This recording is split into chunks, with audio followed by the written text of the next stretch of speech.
আমি as an audience টিভিতে অনেকদিন এই জয়াকে দেখি নাই, মানে যেই জয়াকে আমি আসলে চেষ্টা করছি সামনে আনার। এবং ট্রেলার যখন রিলিজ হলো তখনও সবার রেসপন্স ছিল এরকম যে আরে একদমই স্পন্টেনিয়াস, কেমন জানি একটু, মানে এটাই হচ্ছে মজা। মানে জয়া আহসান মানেই তো আমরা জানি যে অভিনয় নিয়ে তাকে ঘিরে তো আসলে অনেক চর্চাই হয়, এবং অভিনয় নিয়ে সবাই কিন্তু এক বাক্যেই মানে মানতে বাধ্য যে she is something else, outstanding, এবং অনেক অনেক অনেক চরিত্র ধারণ করেছেন। তো মানুষের মনে একটা প্রশ্নও থাকে নেক্সট জয়া আহসান আবার কোনো কাজ নিয়ে আসলে আর কি দেখাবে নতুন, কিন্তু তারপর আমরা নতুনত্ব দেখছি। একই সাথে যেটা বলছিলাম, অনেক কিছু নিয়ে চর্চা হয়। জয়া আহসান নামটি সোশ্যাল মিডিয়ায় অনেক কিছু চর্চার মধ্যে থাকে, সেটা আপনার ফ্যাশন সেন্স হোক, ফটোশুট হোক, এই জিনিসগুলো নিয়ে কিন্তু ভক্তদের মনে আগুন ধরিয়ে দেওয়ার, সোশ্যাল মিডিয়ায় আগুন ধরিয়ে দেওয়ার একটা বাতিক আপনার আছে। বাই দ্য ওয়ে, এরই মধ্যে তো ফিল্মফেয়ার বাংলাতেও traditional queen of the year, তাই না, এটাই তো টাইটেল, সেটিও জিতলেন। তো সেই জায়গাটা তো ওই যে বললাম স্বীকৃতিটাও পেয়ে গেছেন। সোশ্যাল মিডিয়ায় যে চর্চাগুলো হয়, পজিটিভ নেগেটিভ বোথ, কিভাবে আসলে ডিল করেন, কিভাবে দেখেন? আসলে আমি ডিলই করি না, ওটা কিন্তু জয়া আহসানের image, that's not Jaya Ahsan.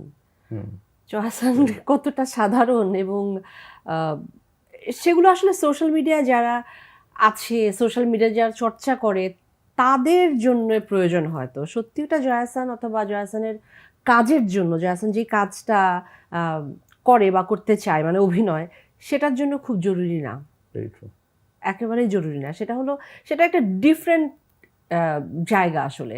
সেটা জয়া আহসান না হয়ে এটা তুমি হতে পারতে, এটা অন্য কেউ হতে পারতো, সেটাতে কিছুই যায় আসে না। তবে অবশ্যই ভক্ত দর্শকের ভালোবাসা, ফিডব্যাক, সেগুলো সব বুঝতে পারি। একটা এখন তো খুব কানেক্টিভিটির যুগ, সেই কানেক্টিভিটি, একটা সময় ছিল যে বড় পর্দার নায়িকারা যতটা দূরে থাকে তত ভালো, যতটা আলো আধারিতে থাকে তত ভালো, যতটা কমিউনিকেশনে না থাকে তত ভালো। এখন হচ্ছে আবার একেবারে অন্যরকম। সেই ক্ষেত্রে সোশ্যাল মিডিয়াটা আমাদের খুব কাজে আসে। হ্যাঁ, মানে কমিউনিকেশন, ডিরেক্ট কমিউনিকেশনের জন্য খুব দরকার, মানে খুবই ভালো হয় একটা। কিন্তু এর বাইরে আসলে এটাকে নিয়ে খুবই মত্ত থাকার, আসলে সোশ্যাল মিডিয়াতে দেখা যায় যে জয়া আহসান সবসময় তো জয়া আহসানের পিছনে একটা টিম কাজ করে, আসলে টিম আছে। আজকে আমিও যে অভিনয় করছি, আমাকে একটু ভালো দেখাচ্ছে, এই অ্যাওয়ার্ড পাচ্ছি, সে অ্যাওয়ার্ড পাচ্ছি, সেটা আমার একার কোনো রকম কৃতিত্ব না। আমি যার কস্টিউম পরছি, যে আমার স্টাইলিং করছে, যে আমার কাপড় এতদিন ধরে হয়তো স্পন্সর করছে বা বানাচ্ছে, যে সেগুলো সবকিছু মিলেই কিন্তু জয়া আহসানের একটা ইমেজ তৈরি হয়। শুধু জয়া আহসানের ওটা পাওনা নয় কিন্তু এই অ্যাওয়ার্ডগুলো, এটা আমি সবসময় বলি আর কি।